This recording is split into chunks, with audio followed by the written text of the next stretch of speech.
Like, subscribe and press the bell icon for new updates.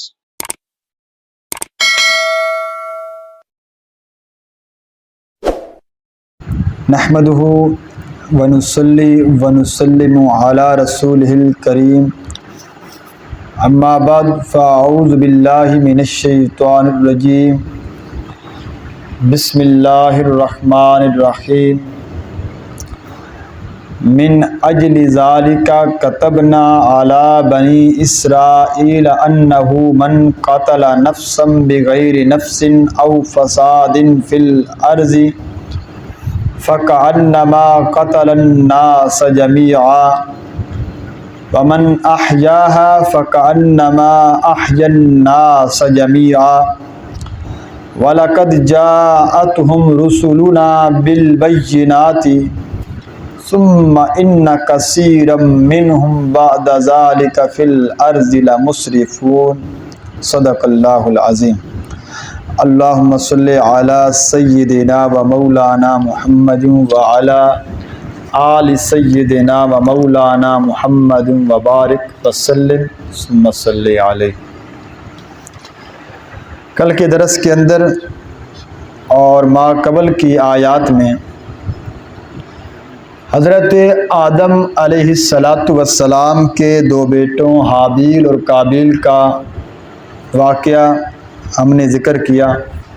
اس میں یہ بات ذکر ہوئی کہ قابیل نے حسد کی بنیاد پر اپنے بھائی حابیل کو قتل کر ڈالا، باوجود اس بات کے کہ حابیل نے کوئی گناہ نہیں کیا تھا، کسی قسم کا کوئی وہ مجرم نہیں تھا۔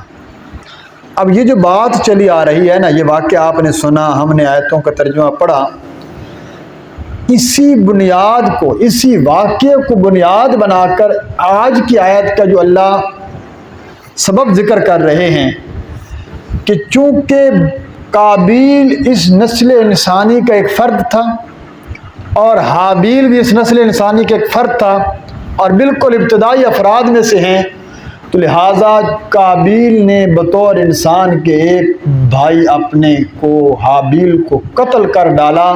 یہ سلسلہ قابیل سے شروع ہو چکا ہے، اب یہ قیامت تک چلتا رہے گا، اب قتل ختم نہیں ہوگا، اور یہ قتل و غارت، یہ حسد کی بنیاد پر، یہ گناہوں کا، یہ بڑے بڑے جرائم کا سلسلہ یہ قیامت تک چلتا رہے گا۔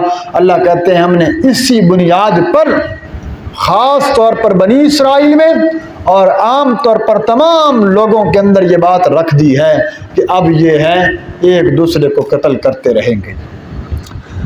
حدیث شریف میں آتا ہے، حضور نبی کریم صلی اللہ علیہ وسلم نے فرمایا، میرے صحابہ، قیامت کے نزدیک حرج عام ہو جائے گا۔ صحابہ نے پوچھا، یا رسول اللہ مل حرج، حرج کیا ہے؟ آپ نے فرمایا، قرب قیامت قتل عام ہو جائے گا، نہ قاتل کو پتہ ہوگا کہ میں کس کو مار رہا ہوں اور کیوں مار رہا ہوں، اور نہ مقتول کو پتہ ہوگا کہ میں کیوں مر رہا ہوں اور میرا مارنے والا مجھے کیوں قتل کر رہا ہے، وہ کون ہے۔ آج کتنا بڑا ظلم ہو رہا ہے، مارنے والا بھی کرائے کا قاتل ہے، اسے تصویر دی جاتی ہے، اسے لفافہ بھیجا جاتا ہے، فلاں بندہ ٹارگٹ ہے، ٹارگٹ کلر کو اشارہ مل گیا، رقم مل گئی، وہ آیا اور اس نے آ کر اس بندے کو قتل کر ڈالا۔ نہ بیچارے مرنے والوں کو پتا کہ مجھے کس نے مارا، کیوں مارا، اور مارنے والا ہے تو ظالم لیکن اس کا کوئی سبب اس کے سامنے نہیں ہے جس سبب کی بنیاد پر اس کو قتل کرے۔ آج کتنے ٹارگٹ کلر کی بنیاد پر بندے قتل ہوئے خالی ملک کے اندر، اب تو بہت زیادہ ہمارے ہاں بھی ہو گئے، اگر نہ پہلے سندھ میں اور کراچی میں بہت زیادہ تھا۔ کتنے علماء کو اسی طرح شہید کیا گیا۔ کیا ہے جی، بس طے ہو گیا، فیصلے میں یہ بات ہوگی، اس کو شہید کر دیا جائے تو شہید کر دیا گیا۔ لیکن یہ تو کل قیامت کے دن معاملات کھلیں گے، اور حضور علیہ السلام نے فرمایا تھا، ہاں کچھ قتل ایسے ہیں کہ جس میں میرے آقا نے فرمایا قاتل بھی جہنم میں جائے گا اور مقتول بھی جہنم میں جائے گا۔ وہ کچھ قتل ہے، وہ کون سے قتل ہیں کہ دونوں بندے ناحق قتل کرنے پر تلے ہوئے ہیں۔ مثلا میں کسی بندے کو ارادہ کرتا ہوں، میں آپ سے کہتا ہوں، اپنے ساتھیوں سے مشورہ کرتا ہوں، بھائی اس بندے کے ساتھ میری دشمنی ہے، دشمنی بس کسی وجہ پر بن گئی، یہ جیسے مجھے ملے گا موقع ملے میں نے اس کو قتل کرنا ہے۔ اب مجھے موقع نہیں مل رہا، اچانک اس کا موقع مل گیا، وہ مجھے قتل کر دیتا ہے دوسرے بندے کو۔ اب یہ دونوں چونکہ ایک دوسرے کے قتل پر حریص تھے، تو جو ایک دوسرے کے قتل پر حریص ہو اور پختہ ارادہ کر چکا ہو تو فرمایا قاتل بھی جہنم میں جائے گا، مقتول بھی جہنم میں جائے گا۔ ہاں، جہاں مقتول مظلوم ہو، اس کو علم کے اندر نہ ہو اور اس نے کوئی کسی قسم کا ظلم نہ کیا ہو، شریعت میں نا صرف 3 قسم کے قتل جائز ہیں، کہ اس کے علاوہ یہ بھی آیت کے اندر بھی آئے گا۔ تو کیا مطلب؟ سب سے پہلے کسی نے کسی کو قتل کیا ہو، ناحق طریقے پر قتل کر دیا، اب یہ ہے اس نے آلہ قتل کے ساتھ، ارادہ قتل کے ساتھ کسی بندے کو مار دیا۔ یہ میں پیچھے گزار آپ کو ساری تفصیلات ذکر کر چکا تھا۔ آلہ قتل یہ ہے بندوق ہے، پستول ہے، چاقو ہے، تلوار ہے، کوئی ایسا آلہ جس کے ذریعے عام طور پر بندہ مر جاتا ہے، اس کے ذریعے باقاعدہ ارادے کے ساتھ اس نے مارا، قتل کر دیا۔ اب اس بندے کی چونکہ اس نے قتل عمد کیا ہے، اس کی سزا قصاص ہے، اور آقا علیہ السلام نے فرمایا لا قبض الا بالسیف، قصاص صرف تلوار کے ذریعے لیا جائے۔ آج سعودی عرب میں پچھلے دنوں بھی ایک عورت کی گردن اتاری گئی، کس وجہ سے؟ کہ اس نے ایک اپنے سوتیلے بیٹے کو قتل کر دیا اور بھرے چوک میں عدالت نے کہا اس کی گردن قلم کر دو، ہوگی۔ اب یہ ظلم نہیں ہے، یہ عین انصاف ہے۔ وہاں پر لوگوں کی چیخیں نکل گئیں، کیوں نکلی؟ ایک قتل کی وجہ سے اب بہت سے لوگوں کی جانیں محفوظ ہو۔ اب کوئی ایسا اقدام نہیں اٹھائے گا۔ یہ تو ہمارا انشاءاللہ کل کا جو سبق ہے وہ آیت محاربہ آ رہی ہے جس میں اسلامی شریعت کے نظام آ رہا ہے، اس کے اوپر بات ہوگی۔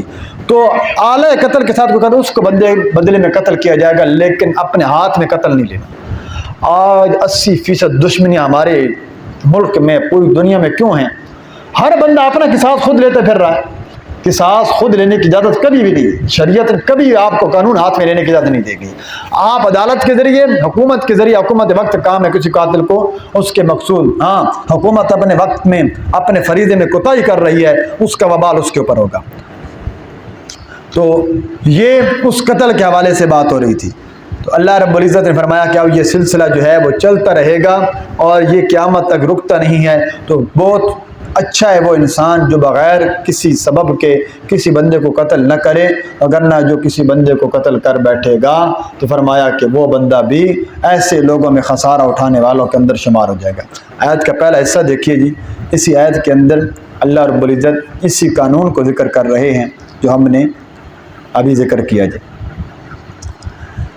فرمایا من اجل ذالک، یہ من اجلیہ ہے، اجلیہ واسطے کے آتا ہے، یعنی اس واسطے کے خاموش ہوئے کہ ہم نے تمہارے لیے جہاد لکھ دیا۔ جہاں قتل سے مراد جہاد اور آپس میں لڑائی، یہ اس واسطے جو ابھی واقعہ آپ نے سنا نا، اس واقعے کی وجہ سے، ذالک اس واقعے کی وجہ سے، کتبنا ہم نے لکھ دیا، فرض کر دیا، علی بنی اسرائیل، بنی اسرائیل پر قتال کرنا، انہو من قتل نفسا، یہ کہ جس کسی نے قتل کیا کسی نفس کو، کسی نفس کو، مومن ہے کافر ہے اس سے عام، بغیر نفس، بغیر کسی جان کے، کہ کسی جان کے بدلے وہ نہیں مارا جا رہا، اس نے کچھ بھی نہیں کیا، او فساد فی الارض، یا اس نے زمین میں فساد بھی برپا نہ کیا ہو، بغیر کسی فساد پھیلانے کے کسی نے کسی نفس کو قتل کر دیا۔ قرآن کا قانون کیا ہے؟ فَكَأَنَّمَا قَتَلَ النَّاسَ جَمِيعًا، بس گویا کہ اس نے ساری کی ساری انسانیت کو قتل کر دیا۔ یہ پہلا قانون ہے۔ دو باتیں، ایک ہے قصاص، ایک ہے جہاد۔ جہاد کیا ہے؟ کہ جہاد یہ ہے کہ اللہ کا حکم ہے اعلاء کلمت اللہ کے لیے کسی کو قتل کرنا۔ آپ نے مشہور واقعہ حضرت امیر المومنین حضرت علی المرتضیٰ رضی اللہ تعالیٰ عنہ کے سیرت میں واقعہ ملتا ہے۔ آپ ایک جنگ کے اندر کافر کو سینے پر چڑھے ہوئے ہیں، گردن قلم کرنا چاہتے ہیں، اس نے حضرت علی کے چہرے پر کیا کر دیا؟ تھوک دیا۔ حضرت علی پیچھے ہٹ گئے رضی اللہ تعالیٰ۔ اس نے کہا یہ تو لوگوں کا غصہ بڑھ جاتا ہے اور تم مجھے نہیں مارو گے؟ فرمایا پہلے میں تجھے قتل کرنے لگا تھا اعلاء کلمت اللہ کے لیے، اللہ کا حکم پورا کرنے کے لیے، جیسے تو نے میرے ساتھ یہ کام کیا، اب اس کام کے اندر میرا ذاتی غصہ بھی شامل ہو گیا، اور محمد عربی کا غلام کبھی ذاتی غصے کی وجہ سے کسی کو قتل نہیں کیا کرتا۔ تو یہ شان ہوا کرتی ہے۔ تو مقصود یہ جو صحابہ، یہ جو مجاہدین جہاد کرتے ہیں، کوئی ذاتی انتقام ہوتا ہے؟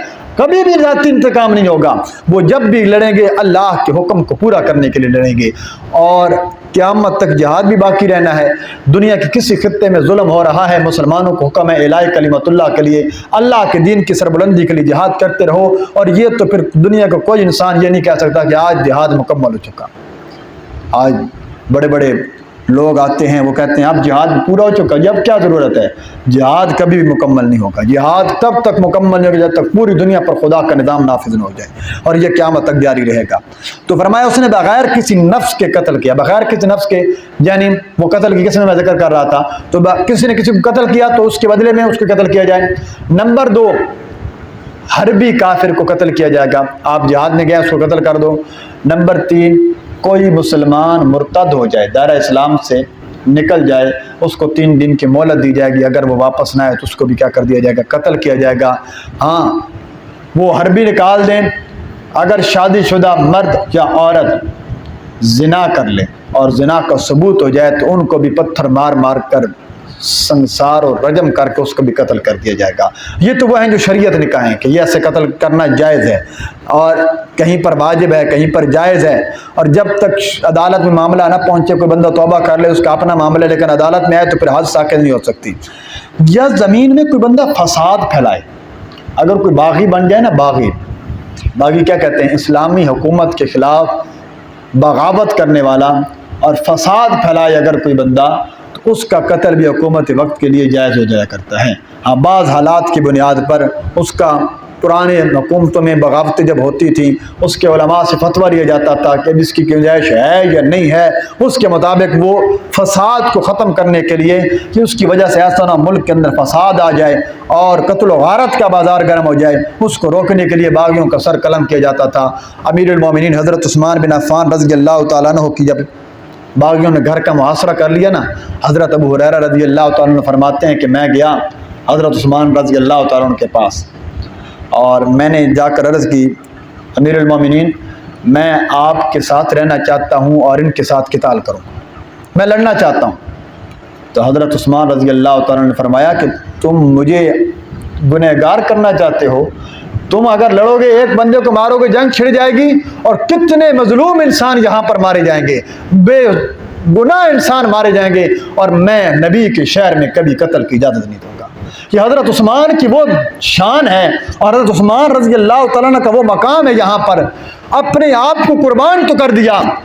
ایسا نہیں تھا کہ حضرت عثمان مقابلہ نہیں کر سکتے تھے، مدینہ میں حضرت علی اور مرتضیٰ موجود ہیں، حسن و حسین موجود ہیں، صحابہ کرام کی بہت بڑی جماعت موجود ہے۔ حضرت عثمان یہ چاہتے تھے رضی اللہ تعالیٰ عنہ کہ اگر باغیوں کے خلاف مدینے میں جنگ چھیڑ دی تو مدینے کی تقدس کو پامال کر دیا جائے گا، اور میں نہیں چاہتا کہ میری ذات کی وجہ سے مدینہ شہر کے اندر خون کی ہولی کھیلی جائے، یہ لوگ قتل کریں گے۔ اس لیے وہ حضرت عثمان خاموش رہے، اور اپنے گھر کی چھت پر جب نے شہادت سے پہلے خطبہ بھی دیا، اور لوگوں مجھے بتاؤ کہ کیا نبی نے میرے حق میں جنت کی خوشخبری نہیں دی؟ کیا میں نے لوگوں کو کنواں پانی کا لے کر نہیں خرید کر دیا؟ کیا مسجد نبوی کی زمین وسیع کے لیے میں نے نہیں دی تھی؟ کیا نبی علیہ السلام نے نہیں کہا تھا کہ میں عثمان سے راضی ہو گیا؟ وہ باغیوں کی ہر بات میں کہہ رہے ہیں آپ ٹھیک کہتے ہیں، کہ فرمایا افسوس کہ تم نے مجھ پر میرا پانی بند کر دیا۔ حضرت عثمان رضی اللہ تعالیٰ عنہ پر ان کی کنواں خرید کر جو مسلمانوں کا وقف کیا تو اسی کنویں کا پانی بند ہو گیا۔ تم نے آج مجھے پر مال غنیمت میں چوری کا الزام لگا دیا۔ آج جو مرزا جلمی جیسے مفکر اور ایسے بے حیا انسان بنو امیہ کا نام لے کر امیر المومنین حضرت عثمان سے شروع کرتے ہیں، حضرت معاویہ رضی اللہ تعالیٰ عنہ کو سامنے رکھتے ہیں، اور یہ کہتے ہیں کہ بنو امیہ نے مال غنیمت میں چوریاں کی، حضرت عثمان رضی اللہ تعالیٰ عنہ نے اس کا غلط انتخاب کیا۔ کتنا بڑی گستاخی ہے صحابہ کرام کے معاملے میں۔ وہ الزام جو باغیوں نے لگایا تھا، ایک صحابی رسول کو قتل کیا تھا، آج پھر اہل سنت والجماعت میں ایک گمراہی طریقے پر پھیلایا جا رہا ہے۔ حالانکہ کسی صحابی، تمام صحابہ عادل ہیں، کسی صحابی کے معاملے میں ایسی کوئی بات ذہن میں نہیں ہونی چاہیے۔ تو آج جو بندہ کسی ایک بندے کو قتل کرے گا، وہ دوسرے لوگوں کو قتل کا راستہ دے گا۔ ایسے راہ جاتے کسی کو قتل کر دیا، اور اللہ نہ کرے اگر اس نے حلال سمجھ کر قتل کیا۔ حلال سمجھ کے کیا مطلب ہے؟ کوئی بندہ یہ کہے کہ میں اس بندے کو اس لیے قتل کر رہا ہوں، میرے لیے جائز ہے، اسلام کے اندر اس کا قتل جائز ہے، اسی وقت وہ بندہ کافر ہو جائے گا۔ مسلمان کا قتل حلال سمجھ کر ہمیشہ ہمیشہ کی جہنم ہے، حلال سمجھ کر شراب پیے ہمیشہ ہمیشہ کی جہنم ہے۔ تو اگر کوئی بندہ دشمنی میں قتل کرے جہنم میں ضرور جائے گا، لیکن اس کی وجہ سے کافر نہیں ہوتا۔ لیکن قتل ایک بہت بڑا گناہ ہے جس کا اللہ نے کہا کہ اس نے پوری انسانیت کا قتل کر دیا۔ اس کی روک تھام کیسے ہوگی جی؟ اس کی روک تھام اسی طرح ایک ہی صورت ممکن ہے کہ اپنے اندر برداشت پیدا کیجیے۔ آج ہمارے اندر بالکل برداشت نہیں ہے، بات بات پہ جھگڑے، اور چھوٹے سا جھگڑا کیا قتل کا سبب بن جایا کرتا ہے۔ تو قاتل بھی نہ بنے اور ایسا مقتول بھی نہ بنے جس کو یہ بھی نہ معلوم ہو کہ ہم کس وجہ پر لڑے اور کس وجہ سے قتل کر دیے گئے۔ اس لیے قتل سے بچنا بہت بڑا گناہ ہے، اور زمین میں فساد پھیلانا سب سے بڑا فساد، علماء مفسرین لکھتے ہیں کہ دنیا کے اندر شرک پھیلانا، بدعات کا فروغ کرنا، شرک سب سے بڑا فساد ہے۔ اور شرک کہاں پر جا رہا ہے، بدعات کتنی آگے چلی گئی ہیں، اور ہم اپنے اپنے جھگڑوں میں پڑے ہوئے ہیں، جس کے خلاف بھی بولنا پڑے گا کہ شرک دربار پر ہو، کہیں پر ہو، اللہ کی ذات کے ساتھ، صفات کے ساتھ، اس کے خلاف ہر بندے مسلمان کی ذمہ داری ہے کہ وہ اس کے خلاف جہاد کرے۔ کہیں پر بولنا پڑے تو اپنی بات کو دہرایا کریں جی۔ اگلے دوسرا حصہ دیکھیے جی، جس میں اللہ رب العزت جان بچانے والے کی فضیلت ذکر کر رہے ہیں۔